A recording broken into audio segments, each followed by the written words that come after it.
আসসালামু আলাইকুম। তোমাদেরকে অনেক শুভেচ্ছা পিএম ইউনিভার্সিটির পক্ষ থেকে। তো আমরা এখানে একটা অঙ্ক লিখেছি a + b + c + d এর বর্গ কত। আরেকটা লেখা আছে সূত্রের সাহায্যে বর্গ করো 2a + 3x - 2y - 5z। এই দুটো আসলে একই অঙ্ক।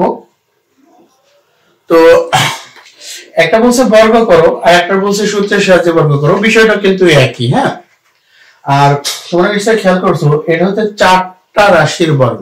চারটা রাশি আমাদের প্রথম অঙ্কে আছে a + b + c + d, আর দ্বিতীয় অঙ্কে আছে 2a + 3x - 2y - 5z। এগুলো সব চারটা রাশির বর্গ। তো আমরা প্রথমে প্রথম অঙ্কটাই করি। আচ্ছা, প্রথমে যদিও বলা নেই যে সূত্রের সাহায্যে করো, কিন্তু আসলে অঙ্কগুলো সূত্রের সাহায্যেই। ওকে, আমরা প্রথমে প্রথম অঙ্কটা শুরু করি। দেখা যাক নাম্বার 1 আমরা লিখব a + b + c + d এর বর্গ। এরকম একটা কথা বলে আমরা শুরু করব। তাহলে এর বর্গ কত হবে? a + b + c + d তার হোল স্কয়ার সমান। এখান থেকে আমরা একটা কাজ করব, সেটা হচ্ছে এখানে যে চারটা রাশি আছে এই চারটা রাশিকে আমরা দুইটা দুইটা অংশে বিভক্ত করে নেব। আচ্ছা, তোমরা যদি কেউ তিনটা একটা অংশে বিভক্ত করো তারও অঙ্কটা হবে, কিন্তু আমরা দুইটা দুইটা অংশে বিভক্ত করে নেব। আচ্ছা, তো এখান থেকে তাহলে আমরা প্রথমে লিখছি a + b, এইটুকুকে একটা অংশ আমি ধরে নেব, আর c + d এতটুকুকে আর একটা অংশ ধরে নেব। নেওয়ার পরে আমরা এইভাবে বর্গ চিহ্নটা দিয়ে রাখবো। তো এখানে কিন্তু আমাদের আসলে রাশির কোনো পরিবর্তন হলো না। ওকে, একই রাশি আছে। তো আমরা এখন প্রথমে এই a + b এটাকে a এবং c + d এটাকে b ধরে আমরা অঙ্কটা শুরু করে দেব। তাহলে লিখতেছি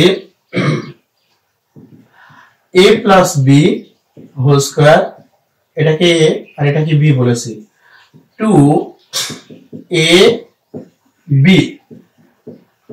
তাহলে a + b হোল স্কয়ার আর এটা হচ্ছে 2ab plus b square. b square মানে c + d তার হোল স্কয়ার। আচ্ছা, এই একটা পর্যায়ে আমরা আসছি।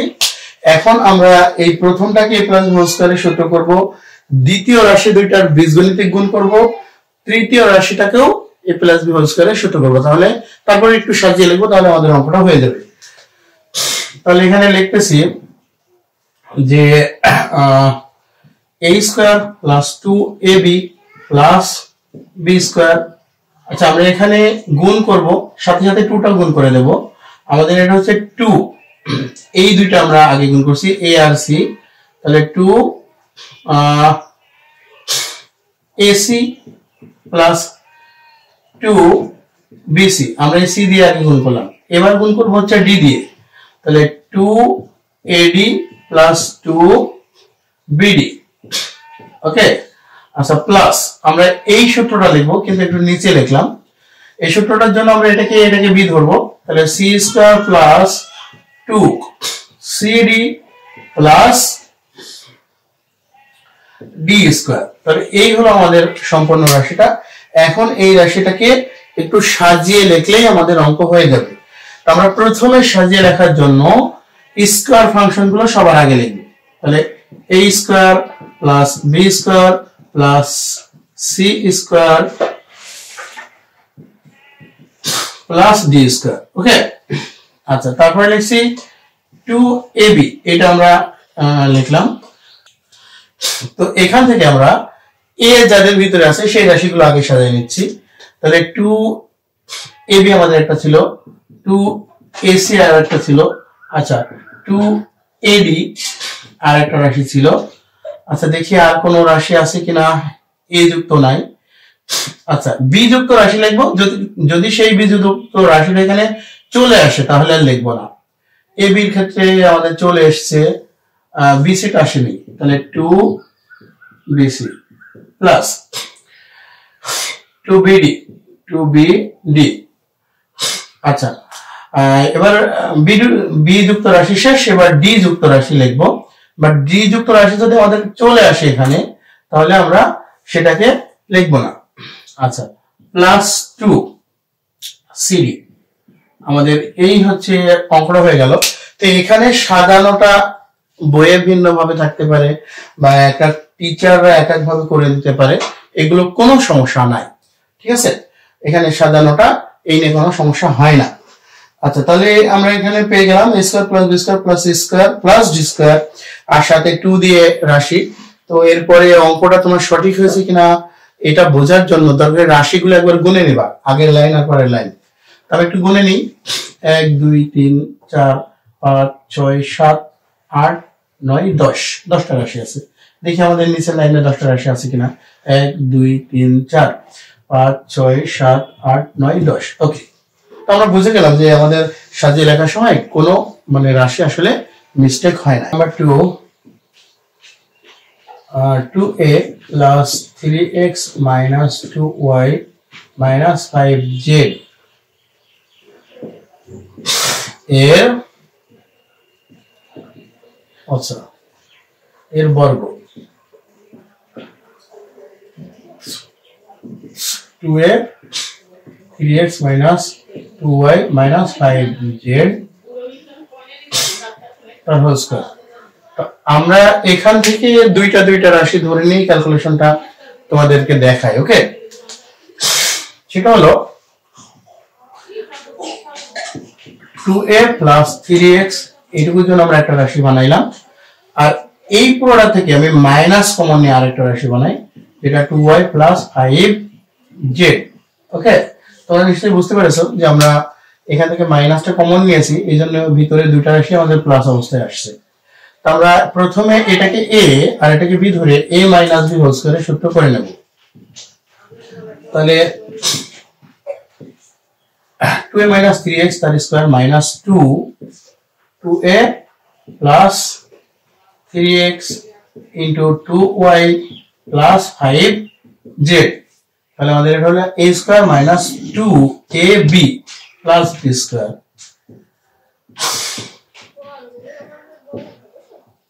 এটা হচ্ছে আমাদের প্রথম সূত্রটা।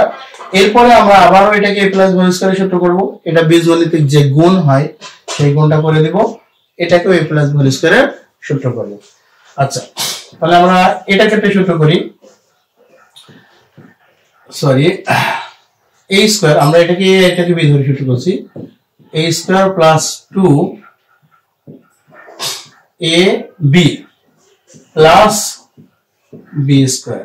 ওকে, আচ্ছা এই মাইনাসটা -2 সহ আমি রেখে দিলাম। আমরা এই বীজগণিতিক গুণটা আগে করে নিব, তারপরে ওইটার ক্যালকুলেশন করব। তাহলে আমরা আমি প্রথমে এই y দিয়ে দুইটা রাশিকেই গুণ করে দেব।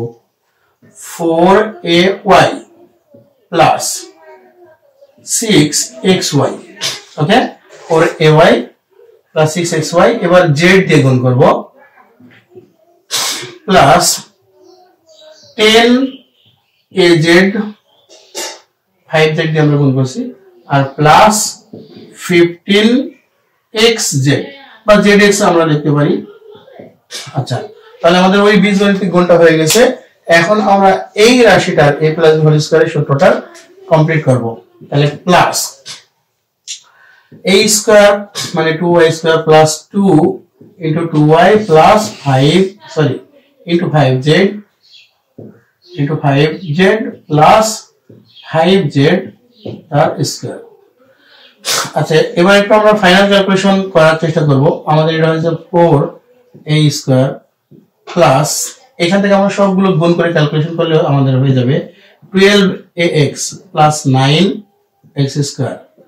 আচ্ছা এই -2টা দিয়ে আমরা ভিতরে সেটাকে গুণ করে দেব, 8ay minus 6xy সরি 6 না 12, আমরা যেহেতু 2 দিয়ে গুণ করছি, হ্যাঁ, minus 20az minus 30xz। আচ্ছা এটার ক্ষেত্রে ক্যালকুলেশন করব, plus 4y square minus sorry এটা প্লাস 20, আমাদের এই সবগুলো গুণ করলে 20yz প্লাস 25z স্কয়ার। আমরা এই ক্যালকুলেশনটা একটু শেষ করে নেব। ওকে, মানে একটু সাজায় লিখবো আর কি। 4a square plus 9x square plus 4y square plus 25z square. Okay, তারপর আমরা যে রাশিগুলো আছে plus 12ax minus 8ay minus 12xy। আচ্ছা, বাকিগুলো আমরা একটু নিচে লিখি, minus 20az minus 30xz plus 20yz। তো আমরা একটু দেখবো যে আসলে আমরা এর আগে দেখে আসলাম যে এই চারটা রাশির বর্গ করলে, চারটা রাশিযুক্ত কোনো রাশিকে বা চারটা টার্ম আছে এরকম রাশিকে বর্গ করলে আমাদের 10টা পদ আসছিল। এখানে 10টা এসেছে কিনা একটু দেখে নেব। 1 2 3 4 5 6 7 8 9 10। আচ্ছা, মোটামুটি ঠিক আছে। আমাদের যদি অন্যান্য দিকে ক্যালকুলেশন ভুল না থাকে, আমাদের যে টার্ম আসবে, যে কয়টা পদ আসবে, সেই পদ একটাও স্কিপ হয় না বা ভুল হয় না এখানে কোনো। হ্যাঁ, তো তোমরা একটু দেখে নেবে যে 10টা রাশির ক্ষেত্রে, সরি, এই চারটা রাশি কোনো কিছুকে বর্গ করলে তোমার 10টা এরকম টার্ম আসছে কিনা। এটাই ছিল আমাদের এই অঙ্কের সলিউশন করার নিয়ম।